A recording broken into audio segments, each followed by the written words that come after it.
மாண்பு உறுப்பினர் துரை சந்திரசேகரன் அவர்கள். மாண்புமிகு பேரவைத் தலைவர் அவர்களே, பகுத்தறிவு பகலவன் தந்தை பெரியார், அறிவுலக ஆசான் பேரறிஞர் அண்ணா, நவீன தமிழகத்தின் சிற்பி முத்தமிழறிஞர் கலைஞர் அவர்களை வணங்குகிறேன். திராவிட மாடல் நாயகர் கழக தலைவர் அவர்களுக்கும் மாண்புமிகு எதிர்க்கட்சித் தலைவர் எங்களின் இளந்தலைவர் அவர்களுக்கும் என் வணக்கத்தை தெரிவித்துக் கொள்கின்றேன். மாமன்றத்தில் உள்ள அனைத்து சட்டமன்ற உறுப்பினருக்கும் என் வணக்கங்கள். திருவையாறு தொகுதியில் 1989ஆம் ஆண்டு தொடங்கி 5 முறை என் நெஞ்சம் நிறைந்த தலைவர் ஐயா கலைஞர் அவர்களும், அதன் பின் கழகத் தலைவர் அவர்களும் இளந்தலைவர் அவர்களும் 3 முறையும் ஆக 8 முறை கழகத்தின் சார்பில் போட்டியிடுகின்ற வாய்ப்பை வழங்கினார்கள். 6வது முறையாக வெற்றி பெற எனக்கு தேர்தல் பிரச்சாரம் செய்த எங்கள் கழகத் தலைவர் அவர்களுக்கும் மாண்புமிகு எதிர்க்கட்சித் தலைவர் அவர்களுக்கும் என் நன்றியை தெரிவித்துக் கொள்கின்றேன். வெற்றிக்கு துணை நின்ற கழகத்தினுடைய முதன்மை செயலாளர் அண்ணன் நேரு அவர்களுக்கும், மேனால் மத்திய அமைச்சர் அண்ணன் பழனிமாணிக்கம் அவர்களுக்கும், தஞ்சை நாடாளுமன்ற உறுப்பினர் தம்பி முரசொலி அவர்களுக்கும், கூட்டணி கட்சியின் தோழர்களுக்கும், கழகத்தினுடைய ஒன்றிய செயலாளர்கள், பேரூர் செயலாளர்கள், கழக நிர்வாகிகள், திருவையாறு தொகுதி வாக்காளர் பெருமக்களுக்கும் என் நன்றியை தெரிவித்துக் கொள்கின்றேன். நம்முடைய 2026-27ஆம் ஆண்டிற்கான நீர்வளத்துறை, உள்ளாட்சித்துறை மற்றும் சுற்றுலா மானிய கோரிக்கையின் மீது திராவிட முன்னேற்ற கழகத்தின் சார்பில் என்னுடைய கருத்துக்களை சிலவற்றை எடுத்து வைக்க விரும்புகின்றேன். நம்முடைய மாண்புமிகு தமிழ்நாட்டினுடைய முதலமைச்சராக கடந்த 5 ஆண்டுகள் சிறப்பான ஒரு திராவிட மாடல் ஆட்சியை நடத்திய எங்களுடைய தலைவர் காலத்தில் நீர்வளத்துறைக்கு 2022 சர்வதேச நீர்ப்பாசனம் மற்றும் வடிகால் ஆணையம் ICID, காளிங்கராயன் அணைக்கட்டு, வாய்க்கால் அமைப்பு, கல்லணை, வீராணம் ஏரி, கொள்ளிடம் கீழ் அணைக்கட்டு ஆகிய 4 கட்டமைப்புகளுக்கு உலகளவில் அங்கீகாரம் அளித்து தமிழ்நாடு நீர்வளத்துறைக்கு உலக பாரம்பரிய நீர்ப்பாசன கட்டமைப்பு விருதுகள் வாங்கப்பட்டிருக்கின்றன. அதே போல மத்திய நீர்ப்பாசன மற்றும் எரிசக்தி வாரியம் CBIB விருது 2022 கச்சமங்கலம் என்ற என்னுடைய தொகுதியில் உள்ள அணைக்கட்டிற்கு சிறந்த திட்டம், சிறந்த கட்டுமான பராமரிப்பிற்கான விருது மத்திய நீர்ப்பாசன மற்றும் எரிசக்தி வாரியத்திடமிருந்து வழங்கப்பட்டிருக்கிறது.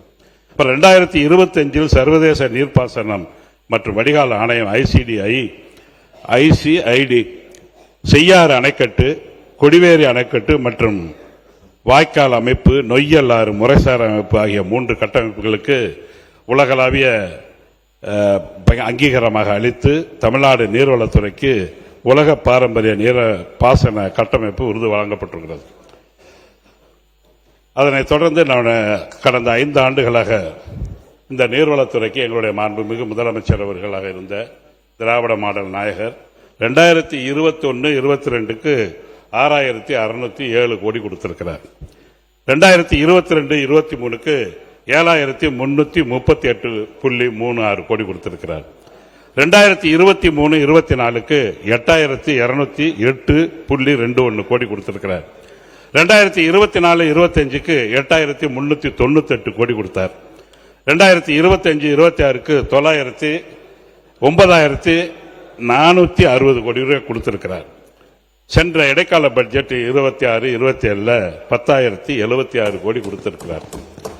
நான் கேட்க விரும்புவதும் நம்முடைய மரியாதைக்குரிய நீர்வளத்துறை அமைச்சர் இப்ப போட்டிருக்க பட்ஜெட் 9267, கிட்டத்தட்ட 8% போன முறை கொடுத்ததை விட 8% குறைவா இருக்கிறது என்பதை தங்கள் கவனத்துக்கு கொண்டு வர்றேன். நீங்கள் அதிகமாக செலுத்தணும். அதே போல மேட்டூர் அணையை பொறுத்தவரையில் கடந்த 5 ஆண்டுகளில் எங்களுடைய திராவிட மாடல் ஆட்சியில் எங்களுடைய தலைவர் ராசிக்கு மேட்டூர் அணை 2021 12/6/2021 மேட்டூர் அணையை நாங்கள் திறந்திருக்கோம். 2022 24/5/2022 அட்வான்ஸா திறந்திருக்கோம், நீர் இருப்பு இருந்திருக்கு. அதே போல 2023 12 ஜூன் 12 திறந்திருக்கோம். 2024 28/7/2024 நாங்கள் திறந்திருக்கோம். 25 12/6/2025 நம்முடைய மாண்புமிகு முதலமைச்சராக இருந்த எங்களுடைய தளபதி அவர்கள் மேட்டூர்ல அந்த 12/6/2025 திறந்து அதே போல கல்லணையில் ஒரு வாரம் கழித்து கல்லணையில் வந்த தண்ணியும் கல்லணையிலும் அவர் திறந்து வைத்த பெருமை, ஒரு முதலமைச்சர் 2 அணைகளும் திறந்த பெருமை எங்களுடைய தலைவருக்கு உண்டு என்பதை இப்ப நம்ம மேட்டூர்ல நீர்வரத்து போயிட்டு இருக்கு, அதனால இல்ல அந்த அரசின் கவனத்துக்கு. அதே போல பாதிப்பை எதிர்கொள்றது நம்ம அரசுக்கு வல்லுநர் குழு தெரிவித்திருக்கிறது. நீங்கள் உடனடியாக துறையின் மூலமாக நிபுணர் குழு அமைத்திருக்கீங்களா, உள்ளபடியே வரவேற்கிறேன், பாராட்டுகிறேன். ஆனால் வடகிழக்கு பருவமழை ஆரம்பிக்கின்ற அந்த சூழ்நிலையில் சென்னை போன்ற நகரங்களில் நீங்கள் நீர்நிலை ஆதாரங்களை வெள்ள தடுப்பு முன்னெடுப்பு நடவடிக்கை எடுக்கவில்லை. இதுவரை எந்த கூட்டமும் போட்டதாக தெரியவில்லை. அதனால நீங்க அலட்சியமா இருக்கீங்கன்னு நான் நினைக்கிறேன். நவம்பர் டிசம்பர்ல தானே வரப்போது புயல் என்று அலட்சியமாக இல்லாமல் துறையின் மூலமாக வடகிழக்கு பருவமழை எதிர்கொள்ள வெள்ள தடுப்பு முன்னெச்சரிக்கை நடவடிக்கை எடுக்க வேண்டும் இந்த அரசை கேட்டுக்கொள்கிறேன்.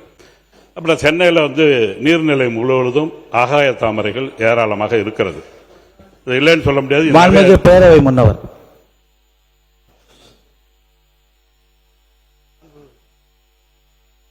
மாண்புமிகு பேரவைத் தலைவர் அவர்களே, முன்னெச்சரிக்கை நடவடிக்கையாக வடகிழக்கு பருவமழை பெய்கிற போது அதற்கான நடவடிக்கை மேற்கொள்ளவில்லை என்று தெரியவில்லை என்று சொன்னார்கள். முதலமைச்சருடைய தலைமையிலே அனைத்து துறையை சார்ந்தவர்களும் 2 முறை அதற்கான நடவடிக்கை என்ன மேற்கொள்ள வேண்டும் என்பதை ஆய்ந்து அந்த பணிகளை விரைந்து பொதுப்பணித்துறை, நெடுஞ்சாலைத்துறை நிர்வாக, இங்கே இருக்கிற மாநகராட்சியுடைய நிர்வாகர் அத்தனை பேரையும் அழைத்து அவர் பேசியிருக்கிறார். நாங்கள் அமைச்சரும் அதிலே கலந்து கொண்டிருக்கிறோம். ஆகவே 2 முறை இந்த கூட்டம் நடைபெற்றிருக்கிறது. அதற்காக மக்கள் பொறுத்தவரையிலும் ஒரு உயிர் கூட அங்கே வடகிழக்கு பருவமழை பெய்கிற போது போன முறை இருந்ததைப் போல நிலை வந்துவிடக்கூடாது என்பதிலே அக்கறையாக இருக்கிறார்கள். ஆகவே நம்முடைய தமிழக முதலமைச்சரை பொறுத்தவரையிலும் உடைமைகளுக்கும் உயிருக்கும் முழு பாதுகாப்பு அளிக்கப்பட வேண்டும் என்ற நோக்கத்தோடு இந்த பணிகளை விரைந்து செய்து கொண்டிருக்கிறார் என்பதை நான் இந்த நேரத்தில் தெரிவித்துக் கொள்கிறேன். ஆகவே நீங்கள் அதை பற்றி கவலைப்பட தேவையில்லை. முழு நடவடிக்கை இந்த அரசு மேற்கொள்ளும். மாண்புமிகு உறுப்பினர், உங்களுக்கு ஒரு சின்ன விஷயம்ண்ணே, ஒரு ஆலோசனை சொல்லுங்க, கேட்டுக்குவாங்க. ஒரு கான்ட்ரவர்சியை ஸ்டார்ட் பண்ற மாதிரி நவம்பர் மாசம் தான் மழை வரும், ஏன் தெரியாதா உங்களுக்கு? அதுல எதுக்குன்னா அது எல்லாமே பாக்குறதுக்கு துறை ரீதியான அமைச்சர்கள் இருக்காங்க.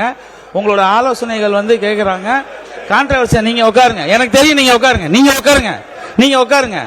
ஞாபகப்படுத்துறங்கிற அளவுக்கு அந்த வேலை இருக்கிறவங்களுக்கு உங்களுக்கான பதில் கிடைச்சிருச்சு. நேற்றைய தினம் ஒரு சின்ன விஷயம் மட்டும் பதிவு பண்ணிக்கிறேன். நேற்றைய தினம் மாண்புக்குரிய சட்டமன்ற உறுப்பினர் அவர்கள் காலம் தாழ்த்தி கொஞ்சம் பேசிட்டு இருந்த நேரத்தில் அடுத்த ஆள் நான் பேச சொல்லிடுவேன்னு சொல்லி தவறா சொல்லிட்டேன். அதுக்கு நான் இந்த நேரத்தில் இந்த வருத்தத்தை நான் தெரிவிச்சுக்கிறேன். உறுப்பினர் பேசலாம். பேரவை துணைத் தலைவர்களை நான் ஒன்றும் கான்ட்ரவர்சியா பேசல. போட்டிருந்தா சந்தோஷம், போடலன்னு சொன்னாங்க, போடலன்னு தகவல் வந்துச்சு. அப்புறம் கத்தி படத்தில் நம்முடைய முதலமைச்சர் ஒரு வசனம் சொன்னார், எந்த சூழ்நிலை வந்தாலும் விவசாயத்தை கைவிட்டுறாதீங்க அப்படின்னு சொல்லி இருக்கிறார். இது இருக்கு, படத்தில் இருக்கு. ஆனா இப்ப டெல்டா பகுதியில் குறு விவசாயத்தை விட்டுருக்கோம். இதுக்கு முதலமைச்சர் எடுத்த நடவடிக்கை என்ன நியாயமா? ஒரு 2வது மேகதாது அணை கட்டுறேன்னு அந்த கர்நாடக அரசு முதலமைச்சர் ஓபன் டாக்கா தொடர்ந்து சிவகுமார் சொல்லிட்டு இருக்காரு. அதே போல காவிரி பிரச்சனையில அடமண்டா அந்த மாதாந்திர அந்த நீர் பங்கீடு இதுவரையிலும் கொடுக்க முடியாதுன்னு சொல்றாரு. நம்மளுடைய அரசு எடுத்த நடவடிக்கை என்ன? நம்ம மென்மையா போறோங்கிறது என்னுடைய கருத்து. தாவேக்க அரசு, முதலமைச்சர், துறையினுடைய அமைச்சர் ரொம்ப சாப்பிட்டா போறீங்கிறது என்னுடைய கருத்து. நீங்க முதலமைச்சருடைய பயணத்தை யார் முடிவு பண்ணணும்? நம்மளுடைய முதலமைச்சருடைய பயணத்தை யார் முடிவு பண்ணணும்? முதலமைச்சர் அலுவலகம் முடிவு பண்ணணும், முதலமைச்சர் முடிவு பண்ணணும். அங்க இருக்கிற கர்நாடகா சீஃப் மினிஸ்டர் சொல்றாரு 3ஆம் தேதி தமிழ்நாடு சீஃப் மினிஸ்டர் வர்றாருன்னு சொல்றாரு. அது எந்த விதத்தில் நியாயம்? எப்படி நீங்க விட்டு கொடுக்குறீங்க? அது நம்ம நியாயத்திலே வராது. நமக்குன்னு தன ப்ரொசீஜர் இருக்கு, நமக்குன்னு இருக்கு. நான் எப்பயும் சொல்றேன், முதலமைச்சர் அன்னைக்கு கூட சொன்னார் உருக்கமாக, நான் எந்த அவமானத்தையும் தாங்க தயாரா இருக்கேன்னு சொன்னாரு. அவமானப்பட வேண்டிய அவசியம் இல்லை. அப்படி முதலமைச்சர் அவமானப்பட்டா தமிழ்நாட்டில் ஒவ்வொரு குடிமகனும் அவமானப்படுறோம். நீங்க பயப்படாம சில அரசியல் சூழ்நிலை கருதி காங்கிரஸையும் பாதிக்க கூடாது, பிஜேபியும் பாதிக்க கூடாதுலாம் பார்க்க கூடாது. மாண்புமிகு முதலமைச்சருக்கு மக்கள் செல்வாக்கு இருக்குன்னு நினைக்கிறீங்க, ஏன் பயப்படணும்? நம்முடைய நீர்வளத்துறை அமைச்சர் மாண்புமிகு பேரவைத் தலைவர் அவர்களே, பயப்படலாம் இல்லை, பயன்றதெல்லாம் இல்லை, தீர்வு காணணும். அதுக்கு தீர்வு காணணுன்றது தான் எங்களுடைய நோக்கமே ஒழிய முதலமைச்சர் எக்காரணத்தை கொண்டும் யாரை பார்த்தும் பயப்பட மாட்டார் என்பதை திட்டவட்டமாக தெரிவிச்சுக்கிறேன். அதனால நீங்க சொல்ற விஷயங்கள் ஒரே ஒரு கல்லு கூட அவங்க வைக்க முடியாது. அதுக்கு எக்காரணத்தை கொண்டும் நாங்கள் அவர்களை விட மாட்டோம் என்பதையும் தெரிவித்துக் கொள்கிறேன். உறுப்பினர் மாண்புமிகு அவை முன்னவர். ஐயோ, இல்ல சாரி. மாண்புமிகு பேரவை துணைத் தலைவர் அவர்களே, மாண்பு உறுப்பினர்கள் பேசுகிற போது விவசாயிகளை பற்றி உருக்கமாக பேசினார்கள். ஒரு வார காலத்திற்கு முன்னால் தான் விவசாய சங்கத்தினுடைய அனைத்து தலைவர்களும் அழைத்து பேசி என்னென்ன கோரிக்கை உங்களுக்கு இருக்கிறது என்பதை அறிந்து நெல் விலையிலிருந்து கரும்பு விலையிலிருந்து பால் வரையிலும் இன்றைக்கு உயர்த்தி காட்டிய வரலாற்றை படைத்தவர் தான் நம்முடைய தமிழக வெற்றி கழகத்துடைய தலைவர் தளபதி என்பதை நான் இந்த நேரத்தில் தெரிவித்துக் கொள்கிறேன்.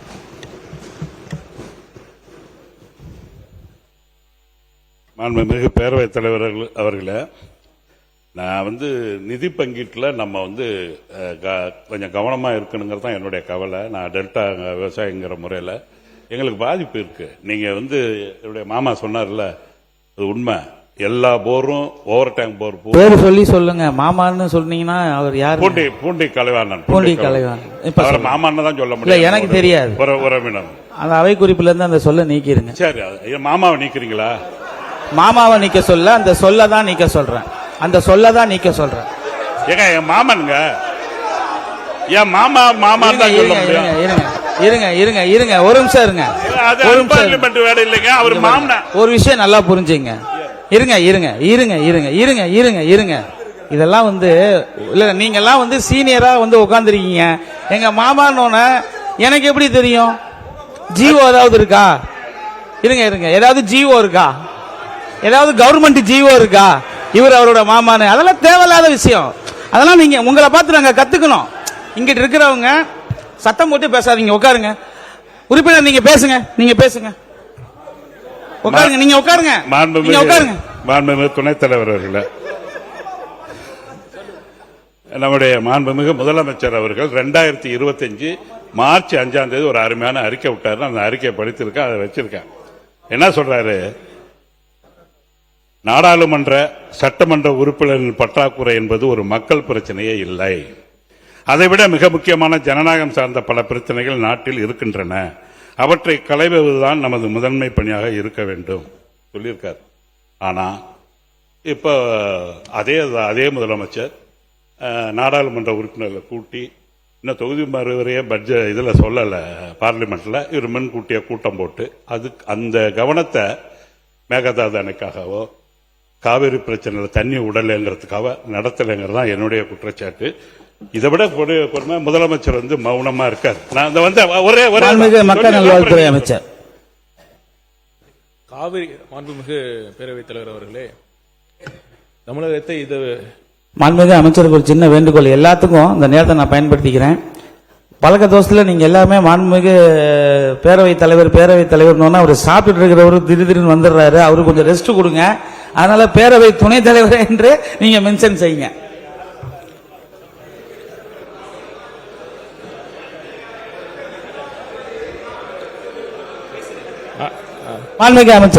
மாண்புமிகு உறுப்பினர் பேசுகையில் காவிரி பிரச்சனை, மேகதாது பிரச்சனை எல்லாம் இப்பதான் ஒரு 3 மாசமா இருக்கிற மாதிரி தான் பேசிட்டு இருக்காரு. எத்தனை 50-60 வருடங்களாக இந்த பிரச்சனை தொடர்ந்து இருந்துட்டு இருந்திருக்கு. இத்தனை வருஷமா நீங்க ஆட்சி பண்ணிட்டு இருந்தீங்க. இந்த பிரச்சனை ஏன் நீங்க ஏன் சாஃப்டா இருந்தீங்க? இப்ப பாத்தீங்கன்னா இப்ப நம்ம முதலமைச்சர் அந்த பிரச்சனைக்கு தீர்வு காண வேண்டும் என்பதற்காக அனைத்து முயற்சிகளையும் எடுத்துட்டு இருக்காங்க. சட்ட போராட்டங்களும் எடுத்துட்டு இருக்காங்க, பேச்சுவார்த்தை மூலமாவும் முயற்சி பண்ணிட்டு இருக்காங்க. அதை விட்டு நீங்க சாஃப்டா இருக்காங்க அப்படிங்கிற மாதிரி ஒரு தவறான தகவலை நீங்க ஒரு பிரச்சாரத்தை இங்க பண்ணாதீங்க. இப்ப என்னன்னா, நீங்க ஏன் இது வரைக்கும் பண்ணல? இந்த பிரச்சனைய, காவிரி பிரச்சனையும் சரி, மேகதாது பிரச்சனைக்கும் சரி, நீங்க என்ன பண்ணீங்க? நீங்க இந்த பிரச்சனையை தீர்த்து வச்சீங்களா? என்ன முயற்சி பண்ணீங்க?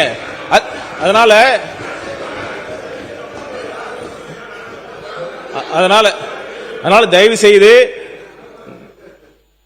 பேரவைத் தலைவர் அவர்களே, இதற்காக அனைத்து முயற்சிகளும் நம்ம மேற்கொண்டுட்டு தான் இருக்கிறோம். இப்ப சட்ட போராட்டங்களும் சரி, பேச்சுவார்த்தை மூலமா முயற்சி பண்ணிட்டு இருக்கோம். அதனால தேவையில்லாம இங்க யாருக்கும் எந்த பயமும் கிடையாது. உங்களுக்கே தெரியும், எந்தவித அழுத்தம் இருந்தாலும் இந்த தேர்தலில் வந்து எந்த அளவுக்கு அச்சம் என்ற வார்த்தையே எங்க தலைவரின் அகராதியில கிடையாது. சரிங்களா? நன்றி. மாண்புமிகு உறுப்பினர், மாண்புமிகு முன்னாள் முதல்வர் எடப்பாடி பழனிசாமி அண்ணன் அவர்கள். மாண்புமிகு பேரவைத் தலைவர்களே, மாண்புமிகு மக்கள் நல்வாழ்வுத்துறை அமைச்சர் சொன்னாங்க, நீங்க என்ன நடவடிக்கை எடுத்தீங்கன்னு. இது இன்றைக்கு நேற்றைக்கு வந்த பிரச்சனை. 1986 பொன்மனச்சம்மல் புரட்சித் தலைவர் எம்ஜிஆர் இருக்கிற காலத்திலே விவசாய சங்கங்கள் இந்த நீருக்காக வழக்கு தொடர்ந்தாங்க. அதில் இணைச்சு அன்றைக்கு தொடங்கி அனைத்து இந்திய அண்ணா திராவிட முன்னேற்ற கழக ஆட்சி கிட்ட பொழுது இறுதி தீர்ப்பு பெற்றோம். ஆனால் அவ்வப்போது கர்நாடக அரசு மேகதாது அணை கட்டுவதற்கு முயற்சி எடுத்துட்டு இருக்கிறாங்க. அதன் அடிப்படையில் உச்சநீதிமன்றத்தில் போய் வழக்கு போட்டிருக்கிறாங்க. அதுதான் இப்ப பிரச்சனை. ஆக எல்லா அரசாங்கமே அதிமுக அரசாங்கம் சரி, அதுக்கு பின் வந்த திமுக அரசாங்கமும் தொடர்ந்து இந்த காவிரி நதி நீருக்காக போராடிட்டு இருக்குது. தீர்ப்பையும் நாம் பெற்றிருக்கிறோம். இதுதான் வரலாறு. பேரவை முன்னவர் அவர்கள். பேரவை மாண்புமிகு மக்கள் நல்வாழ்வுத்துறை அமைச்சர். பேரவை துணைத் தலைவர் அவர்களே, இப்ப மாண்புமிகு திமுக சட்டமன்ற உறுப்பினர் ரொம்ப உணர்வுபூர்வமாக விவசாயிகள் மீது அக்கறையை அந்த உணர்வுபூர்வமாக பேசினார். காவிரி விவகாரத்தில் திமுக எந்த அளவுக்கு துரோகங்கள் இழைத்தது என்று பேச ஆரம்பித்தால் நிறைய விஷயங்கள் பேசலாம்.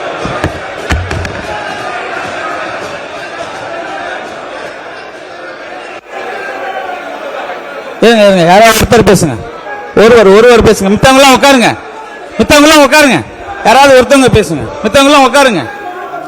சார், அண்ணா நீங்க பேசுறதுன்னா பேசுங்க, பேசுறவங்க பேசுங்க. இல்ல நீங்க இருங்க, நீங்க உட்கார்ந்தா தான் மைக் கொடுப்பேன். உட்காருங்க தம்பி.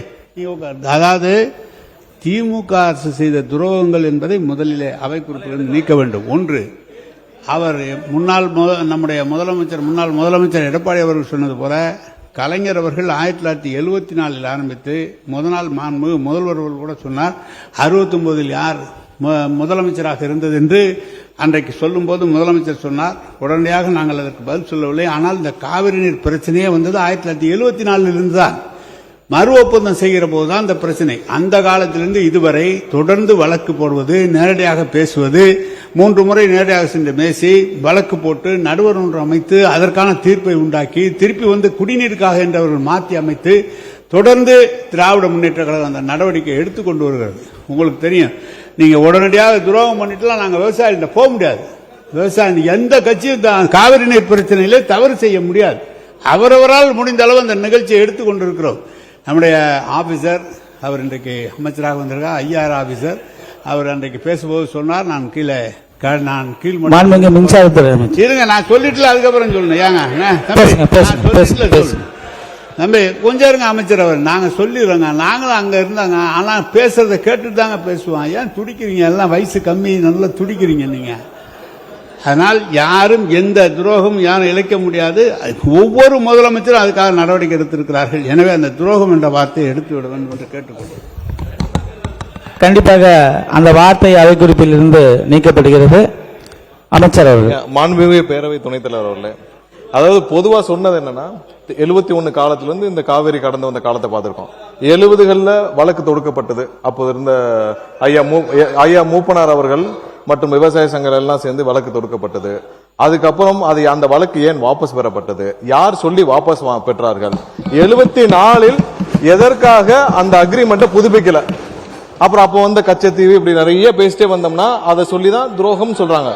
ஒரு சில வார்த்தைகளை கேட்டாலே இன்னைக்கு எதிர்கட்சியினர் உடனே அவை குறிப்பெல்லாம் நீக்க வேண்டிய அவசியம் இல்லை. ஏன்னா என்றால் இப்ப ஊழல்னு சொன்னா வர்றாங்க, நீங்க எல்லாம் ஊழல் செய்யலான்னு சொன்னாதான் மக்களே முன்வரிசைக்கு வர்றாங்க. நீங்க ஊழல் செய்யலான்னு சொன்னாதான் மக்களே முன்வரிசை வருவாங்க. அந்த மாதிரி இருக்கு. இன்னொரு தாழ்மையான வேண்டுகோள், நிறைய பேர் பொதுமக்கள் என்கிட்ட சொன்னதான், அதாவது எதிர்கட்சியினர் இந்த மாதிரி பெரிய அளவுல முன்வரிசைக்கு வரப்ப நீங்க பேசுறது மட்டும் தான் தெரியுது லைவ்ல. அவங்க பார்க்க வேண்டிய அவசியம் இருக்கு. அவங்களையும் சேர்த்து காட்டுங்கன்னு சொல்றாங்க. ஒருவேளை அந்த லைவ்ல ஸ்பிளிட் பண்ணி அவங்களையும் சேர்த்து காட்டல. ஏன்னா பொதுமக்கள் நிறைய பேர் அவங்க என்ன மாதிரி, ஏன்னா வெளியில பண்ற இதுகள் வேற, பட் உள்ளே அவர்கள் முன்வரிசைக்கு வர்றதையும் பொதுமக்கள் பார்க்கணும்னு ஆசைப்படுறாங்க. ஏன்னா சட்டசபையில் எவ்வளவு தூரம் அநாகரிகமா நடந்துக்கிறாங்களோ அதையும் பார்க்கணும்னு ஆசைப்படுறாங்க. அதற்கும் சேர்த்து நீங்க லைவ்ல அவங்களையும் சேர்த்து காட்டணும்னு ஆசைப்படுறோம். எல்லாவற்றையும் நீக்க வேண்டிய அவசியம். சட்டசபையில மாண்பை வாய்ப்பு தரோம், இருங்க. நடுவுல கத்துறது, நடுவுல வந்து பேசி முடிச்சுக்கிட்டோம், அவர் பேசி முடிச்சுக்கிட்டோம். முதல்வர் பேசுறப்ப குறுக்கிடுறது, இதெல்லாம் தேவையில்லாத விஷயங்கள். எது குறித்து பேசுவோம் அது பேசுவோம். எல்லாவற்றையும் நீக்க வேண்டிய அவசியம் இல்ல. அதை வந்து ஆய்வுக்கு எடுத்துக்கலாம். இதுல ஊழலோ துரோகமோ இதெல்லாம் வந்ததுதான். யாரும் இந்த வந்து இல்லாததெல்லாம் சொல்லல. இது வந்து காலகாலமா பேசிட்டு வந்த விவாதங்கள் தான். அதை வந்து உடனே நீக்க வேண்டாம். ஆய்வுக்கு எடுத்துக்கிட்டு நீக்கலாம். நன்றி. மாண்புமிகு அழகு முன்னவர் அவர்கள், உங்களுக்கு வாய்ப்பு தரேன், உட்காருங்க, வாய்ப்பு வரும், உட்காருங்க. மாண்பு பேரவை துணைத் தலைவர் அவர்களே,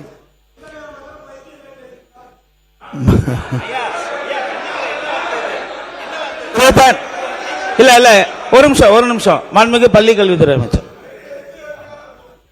மாண்புமிகு பேரவை துணைத் தலைவர் அவர்களே, என்ன வார்த்தை இது? பைத்தியம் மாதிரி பேசுறாங்கன்றாங்க. இதைத்தான் சட்ட அமைச்சர் சுட்டி காட்டுறாரு. உரிமையில் பேசுவது, வாடா போடா என்ன பேசுவது, இந்த மரபுக்கு விரோதமான வார்த்தைகளை பேசுவது, இதையெல்லாம் அவர்கள் தவிர்க்க வேண்டும். இந்த சைடு கண்ட்ரோல் பண்றதுக்கு வெற்றி தலைவர்களுடைய ஒரே ஒரு கடைக்கன் பார்வை போதும். ஆனா எல்லாரும் கேட்டுக்கொள்கிறாங்க, நேரலை கொடுத்துக்கிட்டு இருக்கோம். என்ன வார்த்தை அது? சபைக்கு இல்ல இதை ஏற்றுக்கொள்ள முடியாது, தவறான வார்த்தை. இப்ப அடிக்கிறதுக்கு பாஞ்சு வராரு, கையை வாங்கிட்டு வராரு. இவர் மீது நீங்க தகுந்த நடவடிக்கை எடுக்கணும் என்பதை நான் கேட்டுக்கொள்கிறேன். உட்காருங்க. அண்ணா ஒரு நிமிஷம். இந்த சம்பவத்தை பத்தி ஆய்வு பண்ணி பேரவை தலைவர் வந்ததுக்கு அப்புறம் தகுந்த பேரவை விதிகளுக்கு உட்பட்டு என்ன நடவடிக்கை எடுக்குமோ அதை எடுப்பார். நீங்க பேசுங்க. ஒரே ஒரு நிமிஷம். மாண்புமிகு அமைச்சர் நிர்மல்குமார் எதை பேசினாலும் சபையை வந்து கிளப்பி விட்டுறீங்க. அவரு நான் வந்தெல்லாம் அமைச்சர், இன்றைக்கு மாண்புமிகு அமைச்சர் ஆனந்த் அவர்கள் இருக்கிறார்கள், அவர்கள் பேசுவதோ அல்லது அதிகாரியோ நம்முடைய இருங்க, நான் சொல்லிடுறேன். நான் சொன்னவர் ஒரு நிமிஷம் நான் சொன்னவர் உறுப்பினர் வரும்.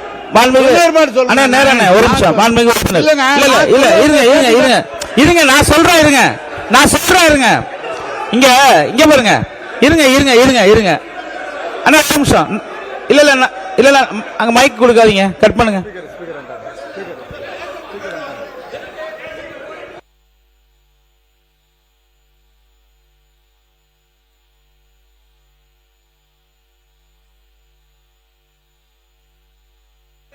மாண்பு உறுப்பினர் கே நேரு எல்லாரும் இருக்கிறாங்க. ஆனா நீங்க மட்டும் ஏன் அப்படி குரோதமாக பேசுறீங்க? இருங்க வரேன். என்ன இருங்க வரேன். ஏன் பாய் இருங்க பாய், நான் இருங்க. என்ன அப்படி பேசுறீங்க? ஏன் அப்படி பேசுறீங்க? சட்டம் இருங்க. நீங்க வந்து நான் அப்புறம் ஏதாவது சொன்னா வருத்தப்படுவீங்க. இருங்க, ஒண்ணு சொல்றேன். இருப்ப காமிக்கிறீங்க. மாண்பு உறுப்பினர் கே நேரு அவர்கள், மாண்பு உறுப்பினர் இருங்க. மாண்பு உறுப்பினர் கே நேரு அவர்களுக்கு உட்காருங்க. ஒவ்வொருத்தரும் நான் வரேன். கொஞ்சம் இருங்க. மாண்பு சட்டத்துறை அமைச்சர் இருங்க, நீங்க விளக்கமா பேசுங்க, பதில் சொல்லுவோம். மாண்புமிகு பேரவைத் தலைவர் கேட்டுதான் யாரும் எதுவும் குதர்க்கமாலாம் பேசுறதில்ல. அதாவது ஒரு சில வார்த்தைகள் முதல்வர் பேசும்போது குறுக்கிடுறதும், இல்ல பொதுச் செயலாளர் இல்ல நீர்வள பாசனத்துறை நம்ம அமைச்சர் பேசுறப்ப குறுக்கிடுறதும், அங்கிருந்து தேவையில்லாத கமெண்ட் பாஸ் பண்றோம். இது பொதுவான கோரிக்கை. என்னன்னா அவர்கள் வந்து அங்கேயும் பார்க்கணும்னு ஆசைப்படுறாங்க. இது பொதுவான கோரிக்கையா தான் நாங்க சொன்னோம், தவிர யாருடைய இங்க வந்து யாரையும் குதர்க்கமாலாம் பேசல. காவேரி விஷயத்துல இதே சபையில பல விவாதங்கள் நடந்திருக்கு. காவேரி விஷயத்துல என்னென்ன கடந்து வந்த பாதை பல விவாதங்கள் நடந்திருக்கு. 2007 வந்தது ஏன் 2013 வரைக்கும் கெசட்ல வெளியிடாம இருந்துச்சு. இது மாதிரி பல விவாதங்கள் நடந்துருச்சு. அதனால உடனே எல்லாரும் வந்து அதை நீக்க வேண்டிய அவசியம் இல்லை, ஆய்வுக்கு எடுத்துக்கலாம். மாண்பு உறுப்பினர் கே நேரு அவர்கள். பேரவைத் தலைவர் அவர்களே, பேரவைத் தலைவர் நடுநிலையாக இருவரையுமே பேச சொல்லி அனுமதித்து வர கருத்துக்களை சொல்கிறார். ஒரு தவறான கருத்து என்றால் நீக்க சொல்கிறார். ஆனால் நேரடியான ஒளிபரப்பு இது நீக்கினாலும் நாங்கள் பத்திரிகையில் தான் வராமல் இருக்குமே தவிர நேரடியாக ஒளிபரப்பாயிருக்கு. எங்களுடைய முகத்தை காண்பிக்கவில்லை என்றெல்லாம் இந்த சட்டமன்றத்தில் எவ்வளவோ நிகழ்ச்சிகளை நாங்கள் பார்த்திருக்கிறோம், எவ்வளவோ காரசாரமான விவாதங்களை நடத்தியிருக்கிறோம். ஆனால் திறந்தாழ்ந்து என்றைக்கும் போனதில்லை. நீங்கள் மக்கள் பார்த்து கொள்ளட்டும். யார் இங்கேயும் காமிங்க அங்கேயும் காமிங்க, மக்கள் தீர்ப்பு சொன்னா நாங்கள் ஏற்றுக்கிறோம். ஆனால் அமைச்சர் நீங்க வந்து தயவு செய்து சொல்றேன், நீங்க வந்து ஏதோ அநாகரிகமானலாம் பேசாதீங்க. அதெல்லாம் பேசாதீங்க, அதெல்லாம் சரியா இருக்காது. சொல்லுங்க அநாகரிகம். அது அவை முன்னவர் வரேன், நான் வரேன். மாண்புமிகு பேரவை தலைவர் அவர்களே, அதுபோன்ற வார்த்தைகள் பேசவில்லை என்று அவர் சொல்லியிருக்கிறார். அதே போல் நிறைவாக சொல்றாருப்பா.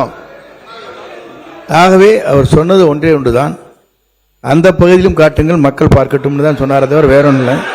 தயவு கூர்ந்து ஆகவே மாண்புமிகு இல்லை உங்களை பார்க்குறேன், மாண்புமிகு நம்முடைய எதிர்க்கட்சி துணைத் தலைவர் அவர்கள் இங்கே பேசுகிற போது சொன்னார்கள் காவிரி நீர் பிரச்சனை பற்றி. காவிரி நீர் பிரச்சனையை பொறுத்தவரையிலும் அரசும் அங்கே இருக்கிற விவசாய சங்கத்தினுடைய தலைவர் அவரும் இருவரும் சேர்ந்துதான் வழக்கு முதலே போட்டார்கள். ஆனால் தமிழக அரசு அன்றைக்கு உங்கள் ஆட்சியில் இருக்கின்ற போது அதை வாபஸ் பெற்றீர்கள். பிறகு புரட்சி தலைவர் சொல்லிருங்க புரட்சி தலைவி வழக்கு புரட்சி தலைவி அம்மா பொறுப்பேற்றதற்கு பிறகு 89 அம்மா புரட்சி தலைவி தான் சொன்னாங்க. இல்லைங்க சொல்லிடுறேன், அம்மா அவர்கள் பொறுப்பிலே வந்ததற்கு பிறகு அந்த வழக்கை தொடரலாம் என்று அரசின் சார்பாக அல்ல, கட்சியின் சார்பாகவே அந்த வழக்கை தொடர்ந்து அதற்கு பிறகு அரசின் சார்பாக வந்து சேர்க்கப்பட்டிருக்கிறது. ஆகவே அம்மாவை பொறுத்தவரையில் அன்றைக்கு எடுக்கப்பட்டிருக்கிற நடவடிக்கை பேச்சுவார்த்தையின் மூலமாக என்றைக்கும் நிறைவேறாது. ஆனால் வழக்கு மன்றத்தின் மூலமாக அது வெற்றி காண்பேன் என்று சூழலை ஏற்று வெற்றி கண்டவர் நம்முடைய புரட்சித் தலைவர் அம்மா என்பதை நான் இந்த நேரத்தில் தெரிவித்துக் கொள்கிறேன். மாண்புமிகு உறுப்பினர் கே நேரு,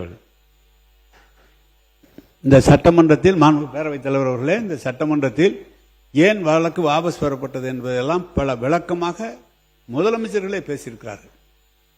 பிரதமர் ஒரு கூப்பிட்டு இது நான் சமாதானப்படுத்துகிறேன், நீங்கள் இது மாதிரி செய்யுங்கள் என்று சொல்கிற போது பிரதமர் பேச்சை கேட்க வேண்டிய நிலை. அதற்கப்புறம் தான் நீதிமன்றத்துக்கு போனது. இதெல்லாம் விளக்கம் சொல்லப்பட்டிருக்கிறது. ஏதோ வேண்டுமென்று நாங்கள் எப்படி அந்த காவிரி பகுதியிலே பிறந்து காவிரி பகுதியிலே வளர்ந்து விவசாயிகளாக இருக்கிற நாங்கள் எப்படி காவிரியை விட்டு கொடுப்போம்? விட்டு கொடுப்பதற்கு வாய்ப்பே கிடையாது. எனவே வாபஸ் பெறப்பட்டது இது என்று சொல்வது என்பது பிரதமர் சொல்கிறார். பிரதமர் ஒரு வார்த்தை சொல்கிற போது மாண்பு முதலமைச்சர் எப்படியாவது சுமூகமான ஒரு நிலை ஏற்பட வேண்டும் என்ற எண்ணத்தில் தான் அது செய்யப்பட்டது தவிர அதற்காக நாங்கள் வேண்டும் என்று செய்யப்பட்டதெல்லாம் என்று இல்லை. மாண்புமிகு அவை முன்னவர் பேரவைத் தலைவர் அவர்களே, பிரதமர் எங்களை அழைத்து பேசினார்கள், ஆகவே நாம் வாபஸ் பெற்றோம் சொன்னார்கள், அதற்கு நன்றி. மாண்புமிகு சட்டத்துறை அமைச்சர் முடிங்க.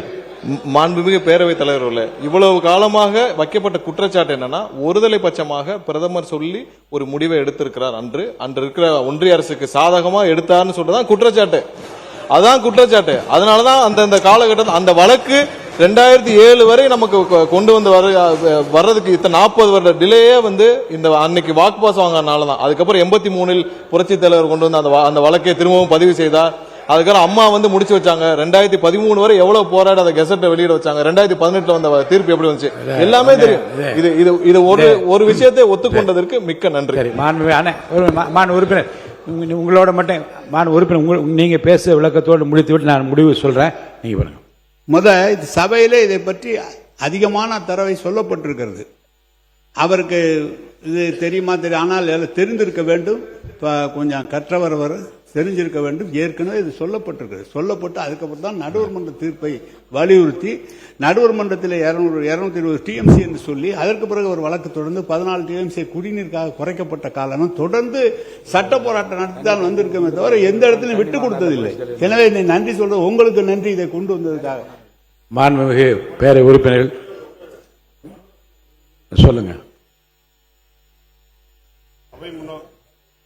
மாண்புமிகு பேரவைத் தலைவர் அவர்களே, அவை முன்னவர் அவர்கள், சட்டத்துறை அமைச்சர் அவர்கள், மக்கள் நல்வாழ்வுத்துறை அமைச்சர் அவர்கள் எல்லோருமே இங்கே கருத்துக்களை சொன்னார்கள். மூத்த உறுப்பினர் அண்ணன் நேரு அவர்களும் இங்கே பேசினார்கள். ஒரு கடைசியார் என்ன ஒரு உண்மை தெரியுமா, 177.25 டிஎம்சி தண்ணீர் தமிழகத்திற்கு உரிமை என்கிற சட்டம் கிடைக்கப்பெற்றதற்கு பின்னால் அதற்கு பிறகு அந்த ஆணையம் அமைப்பதற்கு மத்திய அரசு முன்வரவில்லை, காலதாமதம் செய்தது.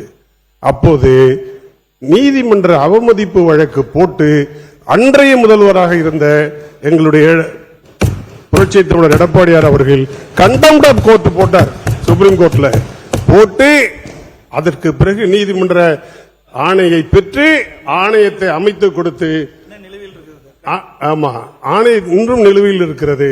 அந்த ஆணையத்தை அமைத்து கொடுத்த பெருமை அண்ணன் எடப்பாடியார் அவர்களை சார்.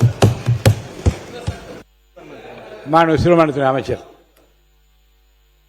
மாண்புமிகு பேரவைத் தலைவர் அவர்களே, இந்த காவிரி பிரச்சனை சொன்னாலே சட்டசபையிலும் சரி வெளியிலும் சரி எதிர்க்கட்சி ஆளுங்கட்சிக்குள்ள பல வகையில் வாக்குவாதங்கள் போய்கிட்டு இருக்கு. இந்த காவிரி பிரச்சனை இப்ப சொல்ற மாதிரி 50 வருஷமா இல்ல, 12ஆம் நூற்றாண்டிலே 2ஆம் ராஜராஜன் காலத்திலையும் 1ஆம் நரசிம்மன் காலத்தில் ஆரம்பிச்ச தகராறு. அதுக்கு பிறகு 1807, 1892, 1924, அதுக்கு பிறகு நடுவர்மன்ற இடைக்கால தீர்ப்பு, நடுவர்மன்ற இறுதி தீர்ப்பு, உச்சநீதிமன்ற இறுதி தீர்ப்பு, இத்தனை தீர்ப்பிலையும் சுதந்திரத்திற்கு முன்னாடியும் சரி சுதந்திரத்துக்கு பின்னும் சரி கர்நாடக அரசு ஒரு தடவை கூட கேட்டதில்லை. அதை எதிர்த்து போராடுறது, ஒற்றை குரலா போராடணுங்கிறது நம்ம அனைவரோட கோரிக்கை. அதை விட்டுட்டு ஒருத்தர் பேசிக்கிட்டு இருக்கிறத விட நம்ம இன்னைக்கு முதலமைச்சரா மாண்புமிகு நம்முடைய தமிழ்நாடு முதலமைச்சர் அவருடைய வழியில ஏற்கனவே பல முதலமைச்சர்கள் பேச்சுவார்த்தை நடத்திருக்காங்க. ஜே.எச். பாட்டீலோட பேச்சுவார்த்தை நடத்திருக்காங்க, சீதாராமையோட முதலமைச்சர் பேச்சுவார்த்தை நடத்திருக்காங்க. அந்த அடிப்படையில் நம்ம ஒரு இது எடுக்கிறோம். அது அனைத்து உறுப்பினரும் ஒத்துழைப்பு கொடுத்து அங்கிங்க குற்றச்சாட்டு சொல்லாம அந்த காவேரிக்கு ஒரு டெல்டா காரணா சொல்றேன், அங்க இருக்கக்கூடிய மக்கள் பாதிக்காத வைக்கு இந்த 800 வருஷ போராட்டத்தை முடிவு கொண்டு வரதான் ஒரு சரியான தீர்வாக இருக்கும். மாண்புமிகு உறுப்பினர்கள் உட்காருங்க, உட்காருங்க. மாண்புமிகு பேரவை உறுப்பினர்களுக்கு இந்த விவாதத்தை இத்தோடு நான் முடிவு கொண்டு வர விரும்புகிறேன். ஏன்னா இது ஒரு சென்சிட்டிவ் இஷ்யூ. நீண்ட நெடுங்காலமாக நம்முடைய அவையை பொறுத்தவரைக்கும் நான் என்ன பார்க்கிறேன் என்றால் 80ஆம் ஆண்டில் இருந்து 24 நீங்க தப்பு பண்ணீங்க, அதுக்கு பிற்பாடு இப்படி நடந்தது, அப்புறம் அரசு இதழில் வெளியிடுவதற்காக புரட்சி அம்மா எடுத்துக்கொண்ட முயற்சி விவசாயிகளுடைய பாராட்டத்தை பெற்றது, நீ உங்களை பாராட்டல. நான் கேட்கிறேன், கர்நாடக மாநிலத்தில் ஒரு ஒருமித்த கருத்தோடு எல்லா கட்சிகளும் அங்கே ஒவ்வொரு கட்சியும் குற்றஞ்சாட்டி இதுவரை சட்டப்பேரவையில் குற்றஞ்சாட்டி நான் ஒன்றும் பார்க்கவில்லை. எனவே இந்த பிரச்சனையை இத்துடன் முடித்துவிட்டு எத்தனை ஆண்டு காலம் ஆகியிருந்தாலும் அந்தந்த காலகட்டத்தில் அந்தந்த அரசுகள் தங்களால் இயன்றதை செய்திருக்கின்றார் என்று 2 பக்கம் பதிவு செய்து விட்டோம். அவர்களும் பதிவு செய்து நீங்களும் பதிவு செய்து விட்டீர்கள். இதில் அடுத்து வருகிற காலகட்டத்தில் இறைவன் சித்தம் நம்முடைய முதல்வராக பொறுப்பேற்றிருக்கிற ஜோசப் விஜய் அவர்கள் காலத்தில் தான் இது முடிய வேண்டும் என்று இறைவன் சித்தம் இருந்தால் அமைதியாக மக்கள் விரும்புகிற ஒரு தீர்வாக இது அமையும் என்று நம்புகிறேன். இந்த நேரத்தில் நான் ஒன்றையும் சொல்ல விரும்புகிறேன். அண்டை மாநிலங்களோடு இணக்கமான சூழ்நிலை இருக்க வேண்டுமானால் நாம் அனுப்புகிற செய்திகள், பேசுகிற பேச்சுகள் அனைத்தும் ஏற்புடையதாகவும் அவர்கள் விரும்பத்தக்கதாகவும் இருக்க வேண்டும். புரட்சித் தலைவர் எம்ஜிஆர் காலத்தில் கர்நாடகத்தில் குடி தண்ணீருக்கு கூட நமக்கு தண்ணீர் கிடைக்காத நிலைமை ஏற்பட்ட போது மாண்புமிகு குண்டுராவ் அவர்களை சந்திப்பார், நேரில் போறார், வீட்டுக்கு விருந்துக்கு அழைக்கிறார்கள், சாப்பாடு பரிமாறப்படுகிறது. புரட்சித் தலைவர் எம்ஜிஆர் சொல்றார், நான் தண்ணி கூட குடிக்க மாட்டேன். அவங்க அம்மா கேட்கிறாங்க, என்ன காரணம்? எங்க ஊர் மக்கள் தண்ணி இல்லாம கஷ்டப்படுறாங்க, அவர்களுக்கு தண்ணி தருவதாக உங்க பிள்ளை சொன்னால்தான் நான் சாப்பிடுவேன் என்று சொல்லுகிறார். அவங்க முதலமைச்சர் சொல்கிறார், அது பிரச்சனை அல்ல, நான் உடனே பேசி தீர்த்து கொள்ளலாம், நீங்கள் சாப்பிடுங்கள் என்று சொல்லி பேச்சுவார்த்தை உடன்பாடு ஏற்பட்டு குடிதண்ணீருக்காக திறந்து விடுவது என்ற முடிவு அப்போது எடுக்கப்படும். அதே போன்றுதான் கிருஷ்ணா நதி நீர் கிடைக்காது கண்டலேர் அணையிலே வர வேண்டும் என்று வந்தபோது பேச்சுவார்த்தைக்கு போன அன்றைக்கு முதலமைச்சராக இருந்த புரட்சித் தலைவர் எம்ஜிஆர் அவர்கள் கண்டலேர் அணையில தண்ணீர் வர வேண்டும் என்று என் டி ராமராவ் முதலமைச்சர், மாண்புமிகு என் டி ராமராவ் அவர்கள் முதலமைச்சராக இருந்தபோது பேச்சுவார்த்தை நடத்த போனார். பேச்சுவார்த்தை நடத்துகிறார். பேச்சுவார்த்தை முடிந்த உடனே அணை திறக்கப்பட்டு கண்டலேருக்கு தண்ணீர் வந்து கொண்டிருக்கின்ற செய்தி அங்கே வருகிறது. நான் சொல்வதற்கு காரணம் என்ன என்றால், ஒவ்வொரு காலகட்டத்திலும் ஒவ்வொரு முதலமைச்சரும் தங்கள் பங்களிப்பை தங்களுக்கு உரிய முறையில் செய்திருக்கின்றார்கள்.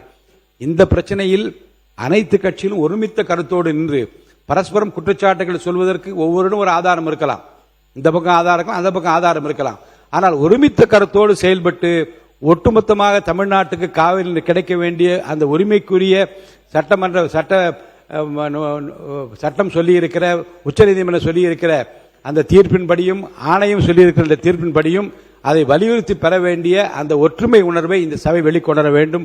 அந்த வகையில் இந்த பிரச்சனை இத்துடன் விவாதத்தை முடிவு கொண்டு வருகின்றேன். ஒரே ஒரு வார்த்தை மட்டும் அவைக்குள் நீக்கப்படுகிறது, அநாகரிகம் என்ற ஒரு வார்த்தை மட்டும் நீக்கப்படும், மற்ற பிரச்சனைகள் எல்லாம் அதில் இருக்கட்டும். அரசு சாஃப்டான அப்ரோச், மென்மையான போக்கை கையாண்டாங்க சொல்றாங்க, அதை மட்டும் அவை குறிப்பிலிருந்து நீக்க வேண்டும். இது எப்படிங்க? நம்ம மாண்புமிகு தமிழக முதலமைச்சரின் அரசு கர்நாடகா காவிரி விஷயத்துல மென்மையான போக்கு, ஒரு சாஃப்ட் அப்ரோச்ல இருக்கும்னு சொன்னார், அதை மட்டும் அவை குறிப்பிலிருந்து நீக்க வேண்டும்.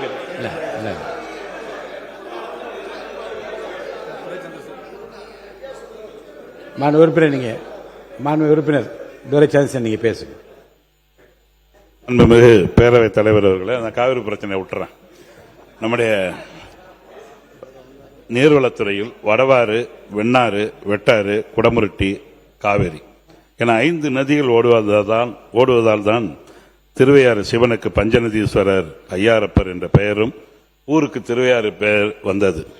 உலகில் ஓடுகின்ற நதியில் கட்டிய முதல் அணை கல்லணை. கட்டியவர் நம்ம கரிகால் பெருவளத்தான். அதுக்கப்புறம் தான் நைல் நதியில் கட்டுறான்.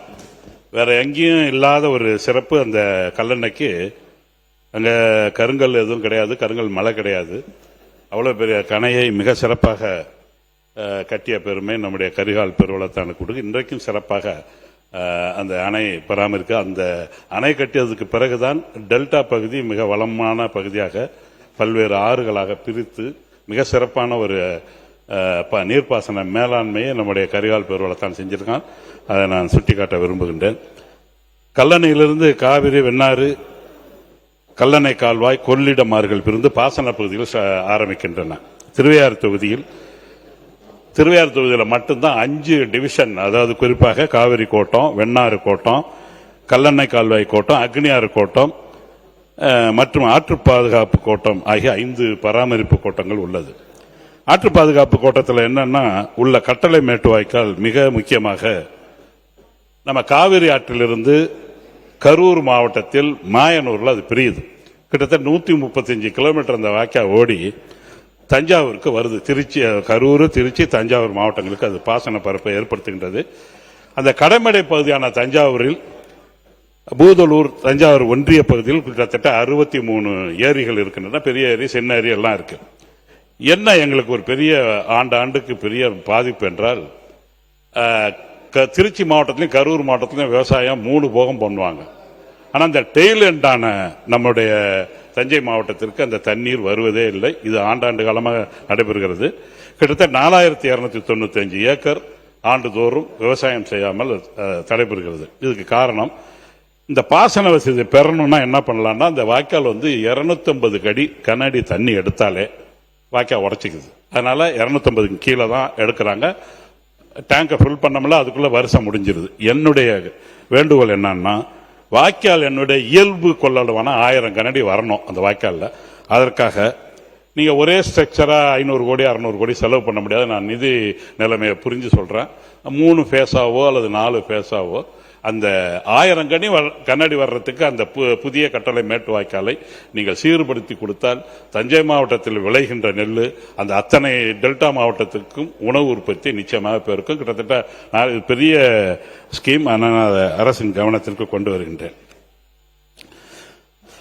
அதே போல ஆற்று பாசன வாய்க்கால் கோட்டத்தில் மற்றும் ஒரு பாசன வாய்க்கால் உய்ய கொண்டான் வாய்க்கால் இருக்கு. இப்ப நாங்க 2 பேஸ் அதை நாங்கள் வேலை பார்த்துருக்கோம். 15 கோடி கொடுத்து நம்முடைய மாண்புமிகு முதலமைச்சர் அவர்கள் தஞ்சாவூர், எங்களுடைய முதலமைச்சர் தஞ்சாவூர் அரசு விழாவுக்கு வந்தார். அதில் 6 ஸ்கீம் அறிவிச்சாரு. அதில் ஒரு ஸ்கீம் தான் இந்த உய்யகொண்டான் வாய்க்காலை சீரமைக்கின்ற அந்த பணி. 15 கோடி இப்போ வேலை நடந்துகிட்டு இருக்கு. என்னுடைய இது அதில் ஒரு 3ஆம் பேஸ் நடக்கல. இந்த 3ஆம் பேஸ் நாங்கள் அறிவிக்கல. அந்த இது எதுல இருந்துன்னா, சாயல்குடி ஏரியிலிருந்து வீரமரசம்பேட்டை கிராமத்தில் உள்ள சேராண்டி ஏரி வரை 3ஆம் நீட்டிப்பு பாசன வாய்க்காலை கான்கிரீட் லைனிங் செய்து புனரமைக்க வேண்டும் என்று கேட்டுக்கொள்கின்றேன். ஆற்று பாசன கோட்டத்தில் உள்ள மிகப்பெரிய ஏரியான சொரக்குடிப்பட்டி ஏரின்னு ஒரு ஏரி இருக்கு. அது என்னன்னா, தண்ணி வந்தவொடனே அந்த ஊரே பயந்துகிட்டே இருக்கும். என்ன காரணம்னா, அது பார்டர்ல தாழ்வா இருக்கு. தண்ணி ஏற ஏற ராத்திரில விளக்க வச்சுட்டு காவ பார்ப்பாங்க. பட் அதுக்கு தடுப்பு சுவர் அமைத்து அந்த சொரக்குடிப்பட்டி பெரிய ஏரியை ஆழப்படுத்தி அது கிட்டத்தட்ட 680 ஏக்கர் பரப்பளவு உள்ளது. அதை நம்முடைய அரசின் கவனத்துக்கு கொண்டு வருகிறோம். அதே போல என்னுடைய மிக முக்கியமான கோரிக்கை நம்முடைய அமைச்சரின் கவனத்துக்கு கொண்டு வருகிறேன். திருச்சி மாவட்டத்தில் எங்களுடைய தலைவர் முதலமைச்சராக இருந்தபோது ஒரு தடுப்பணை கட்டினார். அந்த தடுப்பணை கட்டணத்திற்கு பிறகு அந்த திருச்சி மாவட்டத்திற்கு மேற்கு இருக்கிற பகுதிகள் நிலத்தடி நீர் மிக செறிவாக ஏற்பட்டு பல கூட்டு குடிநீர் திட்டங்கள் சிறப்பாக இயங்குகிறது. அது மட்டுமல்ல, கிராமங்கள்லாம் நிலத்தடி நீர் மட்டம் ஏறி இருக்கிறது. ஆனால் இப்பொழுது கல்லணையிலிருந்து பார்த்தீங்கன்னா, என்னுடைய தொகுதி அணைக்குடி வரலையும் கிட்டத்தட்ட 40 கிலோமீட்டர். 40 கிலோமீட்டர்ல 39 கூட்டு குடிநீர் திட்டம், லால்குடி, பேராவூரணி, பட்டுக்கோட்டை, அறந்தாங்கி, புதுக்கோட்டை, இப்படி பல்வேறு ஊர்களுக்கு பல ஆட்சிகளில் ஜெயலலிதா காலத்தில் போட்டாங்க. அதுக்கப்புறம் கலைஞர் காலத்தில் போட்டாங்க. இப்ப எங்களுடைய தலைவர் காலத்தில் திருவாரூருக்கு போட்டார். என்ன எங்களுக்கு பெரிய வயசுனா, நாங்க சும்மா ஒரு 10-15, நான் முத எம்எல்ஏ ஆனப்ப 89ல கிராமங்களில் போனா 15 அடி, காலையில ஒருத்தன் போனான்னா போரை போட்டு தண்ணி எடுத்துருவான். 15 அடி தான் உயர நீர்மட்டம். இன்னைக்கு 150-200 அடி போயிருச்சு. காரணம் எல்லாரும் இந்த கூட்டு குடிநீர் திட்டத்துக்காக எல்லா இடங்களிலும் போர் போட்டு, பெரிய பெரிய ராட்சச போர் போட்டு அந்த தண்ணியை உறிஞ்சதுனால இன்னைக்கு நிலத்தடி நீர் மட்டம் கீழ் போயிருக்கு. எங்களுக்கு அதுக்காக என்ன பண்ணணும்னாக்க, நம்முடைய விஷ்ணம்பேட்டைன்னு ஒரு கிராமம் இருக்கு, அந்த லெவல்லாம் எடுத்து ஏற்கனவே பொறியாளர்கள் எடுத்திருக்கிறார்கள். அதே போல அணக்குடின்னு ஒரு கிராமம் இருக்கு. அந்த 2 இடத்துல படுக்கை அணைன்னு போயிடும். அதை எப்பவுமே கொள்ளடத்துல தடுப்பணை கட்ட முடியாது. அடிச்சுச்சுன்னா 3 லட்சம் 4 லட்சம், எப்பயாச்சும் வெள்ளம் வந்துச்சுன்னா அடிச்சு தூக்கிட்டு போயிடும். அதுல ஒண்ணும் இல்லை. அந்த உங்களுடைய இன்ஜினியர் எக்ஸ்பர்ட்ஸை கேட்டீங்கன்னா தெரியும், ஒரு குறிப்பிட்ட அளவுக்கு மேல தண்ணி ஓவர்ஃப்ளோ ஆகி போகணும். அந்த மாதிரி வடிவமைத்து விஷ்ணம்பேட்டையிலும் என்னுடைய தொகுதியான அணைக்குடியிலும் தரைமட்ட பாலம், தடுப்பு கொள்ளிடத்திலே கட்டித்தர வேண்டும் என்று கேட்டுள்ளோம். இது நிலத்தடி நீர் செறிவூட்டத்துக்கு பயன்படும். கூட்டு குடிநீர் திட்டத்திற்கு தண்ணீர் எடுப்பதற்கு ஈஸியாக இருக்கும். கிராம விவசாயிகள் 100 அடி 200 அடி போர் போட்டிருக்க ஆழ்துணை கிணறுக்கு உறுதி செய்யப்படும். இந்த செறிவூட்டல் மூலமாக பாசன வசதி உறுதி செய்யப்படும். அதே போல காவிரி வடிநில கோட்டம், காவிரியில அதே ஸ்கீம் தான் கொள்ளடத்தில் கட்டினா. இது நேமம் திருச்சென்னமுடி இடையே தலமட்ட சுவர்னு பேரு. தமிழ்ல தலமட்ட சுவர்னு சொல்றாங்க. 1 அடி 1.5 அடி உயரம் தான் கட்டுவாங்க ஆவேரில். அப்படி கட்டினாக்கா அந்த பாசன வாய்க்காலில் அந்த தண்ணி ஏறி பாயும். சாதாரண நாளில், கோடை நாளில் தண்ணி தேங்கி அந்த காவிரி நிலத்தடி நீர் செறிவூட்டப்படும். அந்த காவிரியில் விடுபட்ட கிளை வாய்க்கால்கள் மற்றும் பாசன வாய்க்கால்களை, கட்டுமானங்களை சீரமைக்க வேண்டும் என்று துறையை கேட்டுக்கொள்கிறார். அதே போல வெண்ணாறு கோட்டம், வெண்ணாற்றின் குறுக்கே மகாதேவபுரம், இந்தலூர்னு 2 ஊருக்கு இடையில இதே போல தலமட்ட சுவர் அமைக்க வேண்டும். அப்பொழுதுதான் அந்த ஏரியாவில் உள்ள 10 கிராமங்கள் பாசன வசதியை எளிதாக பெற முடியும். திருவையாறு தொகுதியில் உள்ள வெண்ணாறுக்கோட்டை பாசன பகுதியில் உள்ள பழமையான மதகுகள், நீர் ஒழுங்கிகள், குறுக்கு கட்டுமானங்கள் மற்றும் வாய்க்கால்கள் சேதமடைந்துள்ளன. அவற்றை சீரமைக்க துறையின் மூலம் நடவடிக்கை மேற்கொள்ள வேண்டும் என்று கேட்டு, நம்பர் 2 புள்ள வாய்க்கால் நிறைய நல்ல பாசனம் உள்ள பகுதி. அது பாதரகுடி, செய்யாமங்கலம், நம்முடைய கச்சமங்கலம் போன்ற மகாதேவபுரம் இதெல்லாம் போகும் அந்த வாய்க்கால். இப்ப போறதில்லை. அவங்களும் விவசாயத்தை விட்டுட்டாங்க. என்ன நம்பர் 2 பிள்ளை வாய்க்கால புது மாடர்னைஸ் பண்ணணும்னு கேட்டுக்கிறேன். வெண்ணாறு கோட்டத்தை சேர்ந்த மிக முக்கியமான பிரச்சனை, வெண்ணாறு கோட்டத்தில் கள்ளப்பெரம்பூர் ஏரின்னு ஒரு ஏரி இருக்கு. நம்முடைய தஞ்சாவூர் சட்டமன்ற உறுப்பினர் அங்கே வந்தாரு. இப்பொழுது தன்னார்வ தொண்டு உறுப்பினர்கள் கிட்டத்தட்ட ஊர் கிராமத்து இளைஞர்களாக சேர்ந்து டீசலுக்கு பணம் கொடுங்க அப்படின்னு சொல்லி எல்லாரும் கொடுத்தோம். நான் 1 லட்சம் ரூபா, எங்க எம்பி 1 லட்சம் ரூபா கொடுத்தாங்க, நான் 50 ரூபா கொடுத்தேன், நம்ம தஞ்சாவூர் எம்எல்ஏ 50 ரூபா கொடுத்து அந்த ஏக்கரை அந்த கள்ளப்பெரம்பூர் ஏரியை சீரமைத்து வருகிறார்கள், கரையமைத்து வருகிறார்கள். ஆனால் அது ஒரு தனியார் எந்த அளவுக்கு அதை சிறப்பாக செய்ய முடியும்னு தெரியல.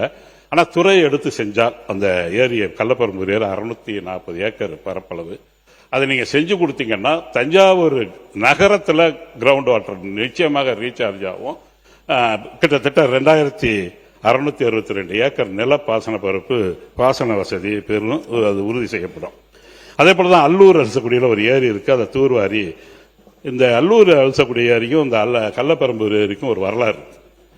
நம்முடைய கல்லணை கட்டிய கரிகால் பெருவளத்தான் ஏதோ ஒரு போருக்கு போயிட்டு வரும்போது அந்த பகுதியில் உள்ள விவசாயிகள்லாம் ஒன்று திரண்டு மன்னரை போய் பார்த்துருக்காங்க. ஐயா, நீங்க கல்லணை கட்டினோட தான் எங்களால விவசாயம் பண்ண முடியல, திடீர்னு வெள்ளம் வருது, திடீர்னு வறட்சி வருதுன்னு. அப்பொழுது அவனுடைய கரிகாலனுடைய பெரிய அறிவு பாருங்க, நீர் மேலாண்மை.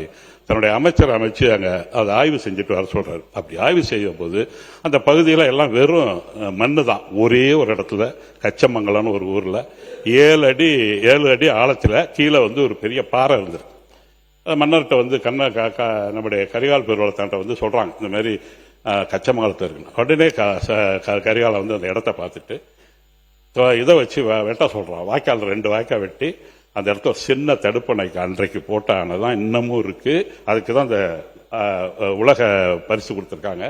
என்ன சொல்றேன்னா, 2 வாய்க்கால வெட்டி கரிகால் ஒண்ணுக்கு பிள்ளை வாய்க்கால்னு பேர் வைக்கிறாரு, ஒண்ணுக்கு ஆனந்த காவிரின்னு பேர் வைக்கிறாரு. அப்படி ஆனந்த காவிரியோட எண்டு தான் கள்ளப்பெரும்பூர் ஏரி நம்முடைய தஞ்சாவூர் எம்எல்ஏ வந்து பார்த்தது. இந்த பக்கம் வர்றது அல்லூர் அலசக்கூடிய அந்த ஏரியையும் நம்ம சீர்படுத்தணும். அந்த இன்னைய வரையிலும் அந்த அந்த பகுதியினுடைய விவசாயத்திற்கு மிகப்பெரிய அந்த கல்லணை கரிகால் பெருவளத்தான் கட்டி கொடுத்த அந்த ஏரிகள் தான் அந்த பாசன வசதி டெல்டாவை மிக சிறப்பாக வைத்திருக்கிறது என்பது தங்களுக்கு கவனத்துக்கு கொண்டு வர்றேன். அப்புறம் கல்லணை கால்வாயில் ஒரு கடம்பங்குடி, தொண்டாம்பட்டி, சோழகம்பட்டி, பொன்னுலந்தாம்பட்டி, இந்தலூர்னு ஒரு 5 கிராமங்கள் இருக்கு. அதுல 5 ஏரி இருக்கு. அந்த ஏரிக்கு வந்து என்னன்னா பட்டியலில் இருக்காது, எந்த டிவிஷன்லயும் இருக்காது. அன்கிளாசிஃபைடு டேங்க்ஸ்னு வச்சு உங்க டிபார்ட்மெண்ட்ல சொல்லுவாங்க. தண்ணி விட மாட்டான் மக்கள், எந்த ஊரா இருந்தாலும் சரி, அவன் சொந்தக்காரனாலும் சரி, அந்த ஏரிக்கு தண்ணி விடாதான். அது ஒன்று வந்து ஆயுதராட தெருவில் இருக்கு, வீரமரசம். நான் பேசி வருஷம் அதை நைஸ் பண்ணி தண்ணியை விட சொல்லுவான். அந்த குடியானத்துல இருந்து தண்ணி விட சொல்லுவான், விட்டுருவாங்க. இது வந்து நீங்க வந்து கிளாசிஃபைடு அன்கிளாசிஃபைடு டேங்கை துறையின் மூலம் ஏதாச்சும் ஒரு இதில் சேர்க்கணும். அப்படி சேர்க்கிறப்பதான் அதுக்கு நீர்ப்பாசன வசதி வரும். அப்படி வரும்போது அந்த பகுதியில் விவசாயம் செலுக்கும் என்று கேட்டுக்கொள்கின்றேன். 20 நிமிஷம் ஆச்சுன்னா ஐயோ அந்த முடிச்சு நன்மை போல ரொம்ப போல. இந்த உள்ளாட்சித்துறை மிக முக்கியமான துறை. நம்முடைய நான் உள்ளாட்சித்துறை அமைச்சர் கவனத்துக்கு கொண்டு நல்ல மந்திரியா தான் இருக்காரு, பழக்கம் இல்ல, நல்லா பேசி சமாளிச்சிடறாரு. அந்த பத்திரிகையை கண்டாதான் ஏன் இப்படி வேகமா போறாருன்னு தெரியல. பத்திரிகை கண்டா கிட்டு போயிடுறாரு. எந்த பத்திரிகையும் பதில் சொல்ல மாட்டேங்கிறாரு. அது ஒரு புது டெக்னிக் தான். அதுக்குதான் நம்ம ராஜ்மோகன் அண்ணன் இருக்காரு. ரொம்ப அவர் சொன்ன அந்த பேட்டியை நான் படிச்சு ரசிச்சேன். அது என்ன சொல்றாரு, புஷியானது ரொம்ப தீவிரமா அந்த ஆய்வு பண்ணிக்கிட்டு இருக்காரு.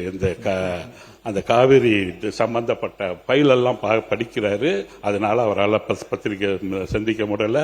அது மட்டும் இல்ல, அடிக்கடி கூட்டம் போட்டுக்கிட்டு இருக்காரு. ரொம்ப அழகா சொன்னாரு. அது பரவாயில்ல, அதை பார்த்துக்கிறேன். உள்ளாட்சித்துறை என்பது கோசிமணி வந்து பெரிய ஜாம்பவன். அதுல வந்து ஒன்னும் சந்தேகம். கோசிமணி இந்த மாமன்றத்தில் 2 நாள் வந்து உள்ளாட்சித்துறைய டிமாண்ட் வந்து 2 நாள் டிஸ்கஷன் விட்டார்.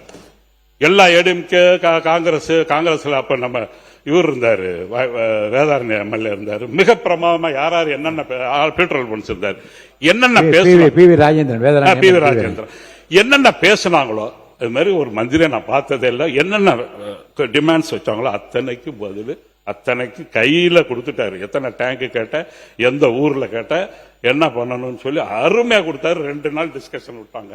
இப்ப நீங்க துறையை வந்து 3 சேர்த்து ஜருகண்டின்னு நம்ம திருப்பதி கோயில்ல சாமி கும்பிடுற மாதிரி இப்ப நானே ரொம்ப சுருக்கிட்டேன். ஒரு 2 பக்கம் பேசணும்னு. என்னால அது உண்மை நியாயம். ஒரு தனி நாளா வைக்கணும். ஸ்பீக்கருக்கு சொல்றேன், அடுத்த வாட்டியாச்சும் தனியா வச்சு ஒரு எம்எல்ஏ வந்து நிம்மதியா இப்ப இங்க இருக்கிற எல்லா எம்எல்ஏக்கும் சொல்றேன், ஊருக்குள்ள போகணும்னா உள்ளாட்சித்துறை நல்லா இருக்கணும். உள்ளாட்சித்துறை கண்டிப்பா நல்லா இருக்கணும். பிஓ நல்லா இருக்கும். எங்க மணி என்ன சொல்லுவார், டேய் ஒரு மாவட்டத்தில் சிறப்பா இருக்கணும்னா கலெக்டர் நல்லா இருக்கணும், அடுத்தது பிஓ நல்லா இருக்கணும், அடுத்தது பிடிஓ நல்லா இருக்கணும். மிக சிறந்த தீர்க்கதரிசி. அவர் சொன்னதை பார்த்தீங்கன்னா நாங்கள் அவர்கிட்ட எதுவுமே கேட்க மாட்டோம். நல்ல பிஓ எங்க தஞ்சாவூருக்கு போடணும். பிரமாதமா வேலை வாங்குவார். அது நிறைய விஷயம் இருக்கு அவர்கிட்ட. நான் எல்லா டூர் எல்லா மாவட்டத்துக்கும் அவர் கூட போவேன். மிக அற்புதமாக அந்த 2 நாள் இங்க நடத்தினார். எங்களுடைய முதலமைச்சர் மாண்புமிகு திராவிட மாடல் நாயகர், அவர் உள்ளாட்சித்துறை அமைச்சராக இருந்தார். 2 நாள் நடத்தினார். நீங்க பாதியா நடத்துறீங்க, அது உங்க விருப்பா இருந்தாலும் சுருங்க சொல்லி விளங்க வைக்கிற அந்த இருக்கு. அவங்களுக்கு கண்டிப்பா அதெல்லாம் நிறைய இருக்கு சார். அதுக்கு மேல போல திராவிட முன்னேற்ற கழக ஆட்சி காலம் மிக சிறப்பாக உள்ளாட்சித்துறைகள் இயங்கி இருக்கிறது. நினைவில் வாழும் கோசிமணி அவர்கள், திராவிட மாடல் நாயகர் கழக தலைவர் அவர்கள், அண்ணன் ஐபி அண்ணனுக்கு ஒரு பெரிய ரெக்கார்டு என்ன தெரியுமா, நாங்கெல்லாம் எலெக்ஷன்ல ஃபேஸ் பண்றதுக்கு அவர் தான் காரணம். ஒன்றும் இல்ல, தலைவர்கிட்ட பேசினாரு, 4000 கோடி வாங்கினாரு. அடுத்த வருஷம் 4000 கோடி, 8000 கோடி முதலமைச்சரின் சாலை திட்டம் சொல்லி நம்ம ஹைவே ஸ்டாண்டர்ட்ல இன்னைக்கு எந்த ஊர்ல போனாலும் வெள்ளை கோடு போட்டு மிக சிறப்பாக. இன்னைக்கு அசோக்குமார் ஜெயிச்சாருன்னா பேராவணி ஜெயிக்க முடியுமா? அவர் ஜெயிச்சாருன்னா அந்த ரோடு தான். அண்ணாதுரை ஜெயிச்சாருன்னா ரோடு தான். நான் ஒன்னே கொஞ்சம் ஏமாந்துட்டேன். நாங்க ஜெயிச்சாருன்னா அதுதான். அதே மாதிரி அண்ணன் வைத்தியலிங்கம் ஜெயிச்சாருன்னா அதுக்கெல்லாம் காரணம் அண்ணன் ஐபி அவர்கள். அவ்வளவு சிறப்பாக அந்த சாலை அமைந்து. இப்ப நீங்க 7000 கோடி ஒதுக்கி இருக்கீங்கன்னு நல்லா போடுங்க. எனவே அந்த இந்த ஸ்கீம் பேசி முடிச்சோன்னு தரேன். இல்ல அதுல வந்து நாங்க என்ன பண்ணோம், அதுல வந்து 1 கிலோமீட்டர் தான் எடுத்தோம். எல்லாத்தையும் 1 கிலோமீட்டர் உள்ள சாலைகள் எடுத்தோம். இப்ப நீங்க வந்து 800, 900, 750 எல்லாம் இருக்கு. அதை வந்து அவசியமா எடுத்தீங்கன்னா தான் அதை ரிலாக்ஸேஷன் பண்ணணும். 1 கிலோமீட்டர் கீழே உள்ள சாலைகளை எடுத்து, கிராம சாலைகள்ங்கிறது எந்த யாருமே போடல. இப்பதான் முத போன எலெக்ஷன் வருதுன்னு ஐபிஎன் போட்டேன். 2 நிமிஷம் ஒரே வந்துட்டேன் போடுறாங்க. குறைவா உள்ளதை போடணும். ஒரு கம்பாரிசன் வந்து நம்ம இந்து பத்திரிகையில 16ஆம் தேதி ஒரு ஆர்டிகல் வந்திருக்கு. மாண்புமிகு அமைச்சர் கவனத்துக்கு கொண்டு வர்றேன். அந்த நீர்வளத்துறைக்கு வந்து 15 சி இருக்காங்க. நீர்வளத்துறைக்கு 15 சி, 39 எஸ்சி மேற்பார்வை பொறியாளர், 152 செயற்ப இ 152, உதவி செயற்பாளர் 508. ஆனா அந்த ஃபண்டு வந்து 9264 தான் ஃபண்டு கொடுக்குறீங்க. அதை இம்ப்ளிமெண்ட் பண்றதுக்கு இவ்வளவு பேர். அதுக்கு அடுத்தது அதுக்கு நெடுஞ்சாலைத்துறையில் பாத்தீங்கன்னா 10 சி இருக்காரு. அடுத்தது 35 எஸ்சி இருக்காங்க. அதுக்கு அடுத்தது 169 இ இருக்காங்க. அதுக்கு அடுத்தது 538 ஏஇ இருக்காங்க. ஆனா அவங்க ஃபண்டை பாத்தீங்கன்னா 21,524 கோடி அதை இம்ப்ளிமெண்ட் பண்றதுக்கு. ஆனால் ஊரக வளர்ச்சித்துறையில கிட்டத்தட்ட 40,000 கோடி, என்ன கூட கொஞ்சம் விடுனா 40,000 கோடி முன்னாலே ஃபண்டு 40,000 கோடி ஒதுக்கி இருக்கீங்க. ஆனா சி வந்து 2 பேர் தான், சென்னையில் இருக்காரு. அதுக்கு அடுத்தது 3 பேர் எஸ்சி, அதுக்கு அடுத்தது 45 இ, அதுக்கப்புறம் 197. உண்மையிலே இந்த திட்டம் பூரா ஃபெயிலியர் ஆகுது, அல்ல சரியா நடக்கல, இந்த வீடு பொத்துக்கிட்டு விழுந்து, அதெல்லாம் காரணம் இ எல்லாம் இல்லை. நீங்க என்ன பண்றீங்க, இந்த அளவுக்கு இதை ஏற்றணும். ஹைவேஸ்ல இருக்கிற இதுக்கும் நீர்வளத்துறையில் இருக்கிறதுக்கும் போல உள்ளாட்சித்துறையிலையும் பண்ணணும். அதில் மேல இந்த இதுல நெடுஞ்சாலைத்துறையில வந்து நம்ம வந்து இது தரக்கட்டுப்பாடு வச்சிருக்கோம். நெடுஞ்சாலைத்துறையில தரக்கட்டுப்பாடு, ஆனா உள்ளாட்சித்துறையில இல்லை. ஆனா உள்ளாட்சித்துறையிலும் வேணும். உள்ளாட்சியில தனியாக இன்ஜினியர் வந்து தரக்கட்டுப்பாடு வேணும். இப்ப உதவி செயற்பாளர் 2 வீலர்ல வரலாம். அதனால அவங்களுக்கு வந்து ஒரு ஜீப்பு கொடுக்கணும். ஜீப்பு கொடுத்து இன்னும் ஒர்க்கு நீங்க தான் நிறைய அறிவிச்சிருக்கீங்க. அந்த வீடெல்லாம் கட்டணும். 70,000 வீடு கட்ட 1 லட்சம் சொல்லணும். அதை நான் பாத்துக்கிறேன். அப்புறம் நகர்ப்புறத்தை விட்டு ப்ரீ அர்பன் வில்லேஜ்னு நகர்ப்புறத்தை விட்டு இருக்கு ஊரெல்லாம். அது பாத்தீங்கன்னா அடிப்படை வசதி எதுவுமே இல்லாம இருக்கு. அதை தனி நிதி ஒதுக்கி கூடுதலா செய்யணும்னு கேட்டுக்கிறேன். அப்புறம் உள்ளாட்சித்துறையில மகளிர் சுயதொழில் கட்டடம், ஓவர் டேங்கு, அதே போல நூலகம், ஒரே ஒரு நிமிஷம் முடிச்சேன். நன்றி சொல்றேன். இதெல்லாம் வந்து பராமரிப்பு குரூப் சொன்னார்ல, அதெல்லாம் பராமரிப்பு. என்னுடைய தொகுதியில திருவையாறுல மட்டும்தான் யூனியன் ஆபீஸ் பழைய காங்கிரஸ் காலத்துக்கு கட்டடமா இருக்கு. பாக்கி எல்லா யூனியன் ஆபீஸையும் நாங்க கட்டிட்டோம். எங்க ஆட்சியில புது அலுவலகம் கட்டியிருக்கோம். அதனால திருவையாத்துக்கு ஒரு அலுவலகம் தரணும்னு கேட்டுக்கிறேன். இந்த என்னுடைய நண்பர் வந்து இவர் கோச்சுக்காரு. சுற்றுலாத்துறையில 2 ஒன்னும் இல்ல முடிச்சா. சுற்றுலாத்துறையில வந்து கல்லணை தான் வந்து அதிகமாக சுற்றுலா பயணிகள் வர்ற பகுதி. அது என்னன்னா சின்ன இடம், கொஞ்சமா வர்றாங்க. திருச்சியில இருந்து அதிகமா வர்றாங்க. என்னுடைய வேண்டுகோள் வந்து அங்க நிறைய அந்த துறையில் பொதுப்பணித்துறையினுடைய இடங்கள் இருக்கு, நிறைய வயலா இருக்கு. இப்ப எல்லாரும் நட்டுக்கிட்டு இருக்காங்க, விவசாயம் பண்ணிக்கிட்டு இருக்காங்க. நீங்க துறையின் மூலமா எடுத்து நல்ல புல்தர கல்லணை வந்து லைட் மின்விளக்கு, அலங்கார மின்விளக்கு, இன்ஃப்ராஸ்ட்ரக்சர், அதாவது லெட்ரின், பாத்ரூம் இதெல்லாம் கட்டணும்னு கேட்டுக்கிறேன். அதே போல இதுல தென்பரம்பூர்னு ஒரு ஊர் என்னதுல இருக்கு. அந்த இடத்துல என்னன்னா வடவாறு, வெண்ணாறு, வெட்டாறு 3 பிரிகிற இடம். தஞ்சாவூர்ல இருந்து 8 கிலோமீட்டர். ஏராளமான பேர் வர்றாங்க. நான் எந்த வசதியும் இல்லை. அதை வந்து ஒரு சுற்றுலாத்தலமா நீங்க அறிவிக்கணும்னு கேட்டுக்கிறேன். அதே போல கச்சமங்கலத்துல ஒரு சின்ன சிறுவர் பூங்கா அமைக்கலாம். சின்ன இடம், ஆனா அதை நல்லா சிறப்பாக புதிய சுற்றுலாத்தலமாக அமைக்கணும்னு கேட்டுக்கிறேன். நன்றி சொல்லிடுங்க.